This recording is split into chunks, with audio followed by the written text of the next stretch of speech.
మహాస్వామి వారు అప్పట్లో శివాస్థానంలో మకాం చేశారు. 12 సంవత్సరాల బాలుడు అక్కడికి వచ్చి స్వామివారితో, శ్రీ పెరియవా, నాకు తండ్రి లేడు. మా అమ్మ చెల్లి బాంబేలో ఒక ఇంటిలో ఉన్నారు. ఆ ఇంట్లో మా అమ్మ వంట మనిషిగా చేస్తోంది. నన్ను ఇక్కడ మద్రాసులో ఒక క్రైస్తవ పాఠశాలలో వేశారు. నేను 8వ తరగతి చదువుతున్నాను. మంచి మార్కులు తెచ్చుకుంటున్నాను.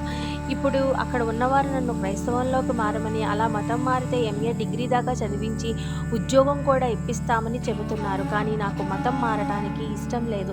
నాకు ఉపనయనం చేసుకోవాలని ఉంది. 4 నెలల నుండి మా అమ్మ దగ్గర నుండి నాకు ఎటువంటి సమాచారము, ఉత్తరాలు రాలేదు. మా తల్లికి చెల్లికి ఏం జరిగిందో నాకు తెలియటం లేదు అని ఏడుస్తూ నిలబడ్డాడు. ఆ పిల్లవాడిని శివస్థానంలోనే ఉండమని ఆదేశించారు స్వామివారు.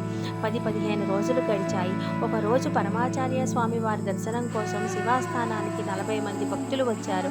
వారందరూ బాంబే నుండి వచ్చామని, స్వామివారి దర్శనం ముగించుకొని వెళ్ళిపోతున్నారు. వాళ్ళని వెనక్కి పిలవమని శిష్యులను ఆదేశించారు స్వామివారు. అందరూ మరలా స్వామివారి వద్దకు వచ్చారు. స్వామివారు వాళ్ళందరినీ పేర్లు, ఇతర వివరాలు తెలపమని అడిగారు. అందుకు వారు ఎంతగానో సంతోషించారు. అందరూ వారి వారి వివరాలు చెబుతున్నప్పుడు ఒక వ్యక్తి పేరు చెప్పగానే ఆ పిల్లవాడిని తీసుకురమ్మనమని శిష్యులకు చెప్పారు స్వామివారు. తన పరిస్థితిని అతనికి చెప్పమని ఆ అబ్బాయిని ఆదేశించారు. పిల్లవాని పరిస్థితి విని అతను చెల్లించిపోయాడు. ఆ పిల్లాన్ని ఇంతకుముందు ఎప్పుడూ చూడలేదు. కానీ అతను చెప్పిన వివరాల ప్రకారం అతని తల్లి చెల్లి పనిచేస్తున్నది తన ఇంటిలోనే అని అతను అర్థం చేసుకున్నాడు. కానీ 4 నెలల క్రితం ఆమె చనిపోయింది అని చెప్పాడు. పిల్లాడి పాఠశాల యాజమాన్యానికి చెప్పినా వాళ్ళ నుండి స్పందన లేదని చెప్పాడు.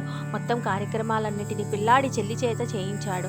పరమాచార్య స్వామి వారి దర్శనం తర్వాత మద్రాసు వెళ్ళి ఆ అబ్బాయి గురించి విచారించాలి అనుకున్నట్టు తెలిపాడు. కానీ మహాస్వామి వారి అనుగ్రహం వల్ల పరమాచార్య స్వామి వారి సన్నిధిలోని ఆ పిల్లవాడు లభించాడు. తర్వాత మహాస్వామి వారు ఇలా ఆదేశించారు, నీతో పాటు ఈ పిల్లవాడిని బాంబే తీసుకుని వెళ్ళు. ఆ తల్లికి జరగవలసిన కార్యక్రమాలన్నిటినీ ఈ పిల్లాడి చేత చేయించు.